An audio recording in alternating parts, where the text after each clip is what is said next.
Um, Thank you very much, Honorable Pagan Amum. It's a pleasure to uh, direct my question today to you.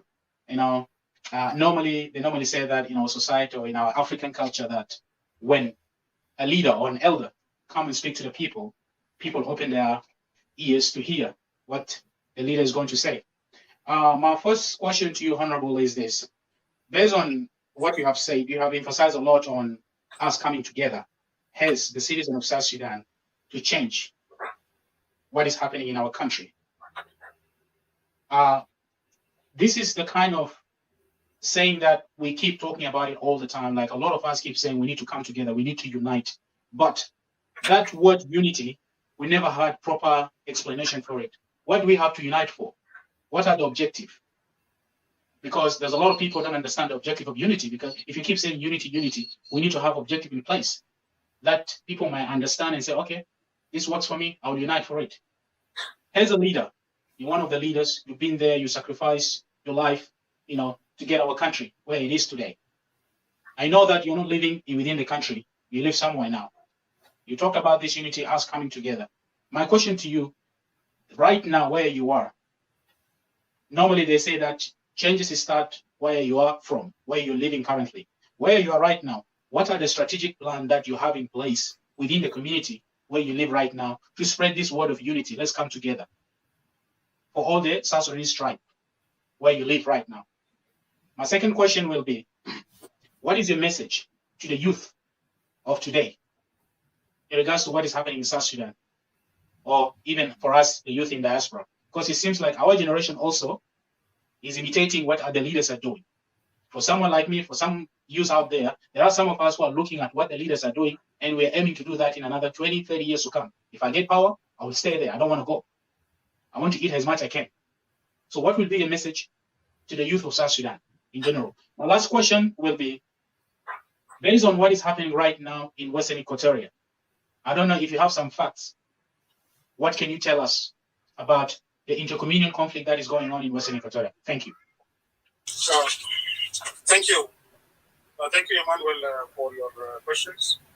Well, the need for us to unite cannot be overemphasized here. What is the objective of us uniting? We want to unite so that we agree on a nation and a state building project, so that we agree on a national vision that will capture the aspiration of the people of South Sudan.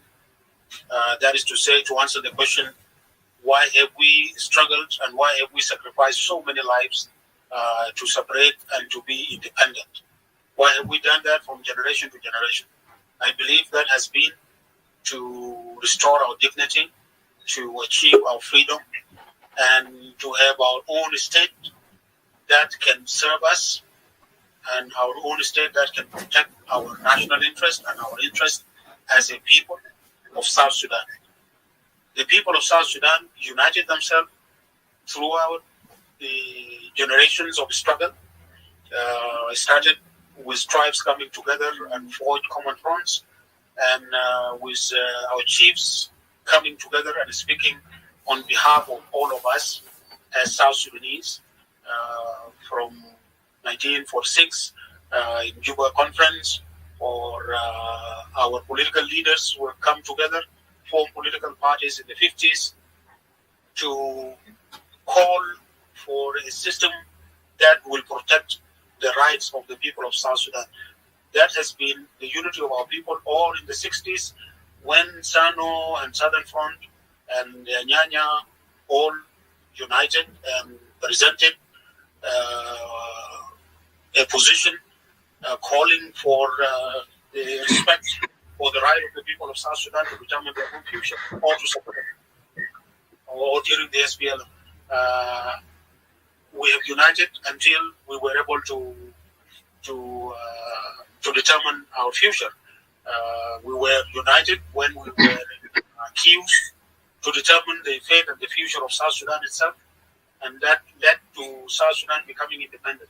Now I'm saying, let us unite to rescue South Sudan. let us unite to rescue South Sudan, but this time rescue South Sudan by taking our country back and by having dialogue and consensus on what type of a state are we going to build and what is the purpose of this state. And as I answered, it is to serve the people of South Sudan. But who are the people of South Sudan? They are the citizens, and all of them are equal, and without any discrimination among them. These are the objectives for us to unite. If we do not unite, we will basically be lost. And so that is the point of unity. What are we doing? Where I am, I can tell you that in the state I am in the United States of America currently, the state I'm in, the South Sudanese community are united, they are together.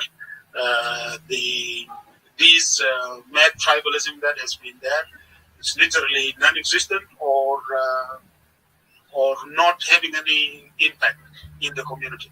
And I'm not saying I'm the one who united them. No, we have a community that is South Sudanese community that is organized, and they work together as South Sudanese.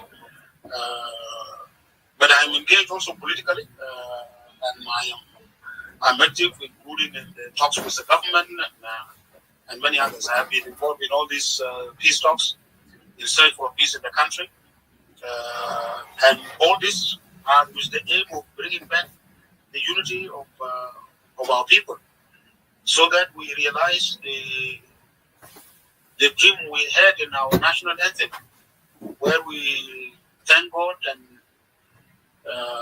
pray that South Sudan will uphold us united in peace and harmony. My message to the youth is that the youth always, they are the future of any nation, but also they are the strength and the power of any nation to bring any change. In the 80s, late 70s and 80s, when South Sudan and South Sudanese leaders and our leaders by then in Juba divided themselves up, and they ended up being divided also by the government of Nimeri, and you had the Kokora and the division and the domination and all what which made them disagree. As young people at that time, we chose to take the responsibility on our shoulders to start the liberation war. I was in the university. We were actually, a number of us were in the universities, various universities in Sudan. I was in the University of Khartoum. Nashugat Nashuluk was in the University of Cairo University of Sudan, Lukunyang, Pyangdeng, and many others. We decided to rebel and start liberation struggle before those of John Garang and Salva Kiir or William Nyon or Carbino could come. That is what young people would do. Even when the leadership is going in the wrong direction, they should define clearly what is the national interest and what should they do as young people, because their future belongs to them. That is what I would now call, or my message to the youth today is that, look, we have an independent South Sudan, but it is today in danger of collapsing into chaos and disorder. Today, South Sudan is in danger of disintegrating, and therefore the youth must take up their responsibility, their historical responsibility, as part of the founding generation of this independent nation state in the center of Africa. This is your responsibility as young people. If we were to start the war of liberation as young people in our 20s, now you need to spearhead the struggle to correct the mistakes that are happening, to take back the state and put it on the right path of nation and state building. This is the responsibility of the youth. What is happening in Western Equatoria and in Tumbura in particular, it is just the parties to the revitalized agreement are undermining themselves.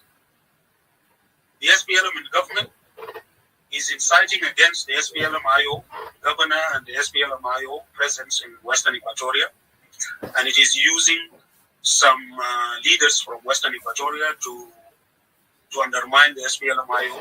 The SPLM-IO is trying to maintain its presence and keep it present, so it is locked up in conflict, which presents itself here as if it is a Zande Blanda conflict, but in actual fact, if you look very closely, this is a fight between SPLM in government and SPLM-IO.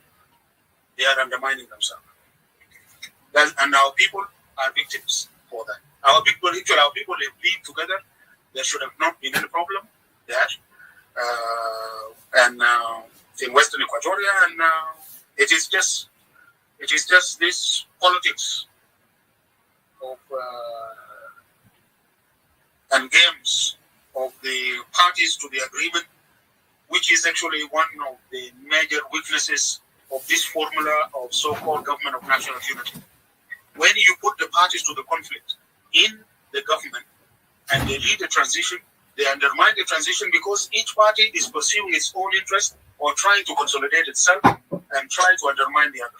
That is basically the problem. And that's why our transition failed. And on this, I believe we need to have totally a different type of transition where all the political leaders, not only Salva Kiir and Riek Machar, anybody who is a leader of a political party, like for example myself, Pagan Amum, all of us should just simply step aside, but agree together with civil society, together with the church, together with the other leaders in the community or in the society, to form a government of technocrats, of professional South Sudanese, to lead and steer the country in a transitional period, a government that will not have any vested interest because they will not be running for any election. And then they will be able to organize a constitution that is not tailored to fit one leader or one particular party, but rather to be a basis for a sustainable democracy in our country and have a free and fair elections. Then they hand the power over to the elected government. This is how we can have a stable South Sudan. A professional government or a government of technocrats or professional South Sudanese who are experts in all the fields to build the institutions of our young state so that you can have a judiciary that is independent. You can have a government's bureaucracy that is also independent from politics and political manipulation in form of the various ministries. And then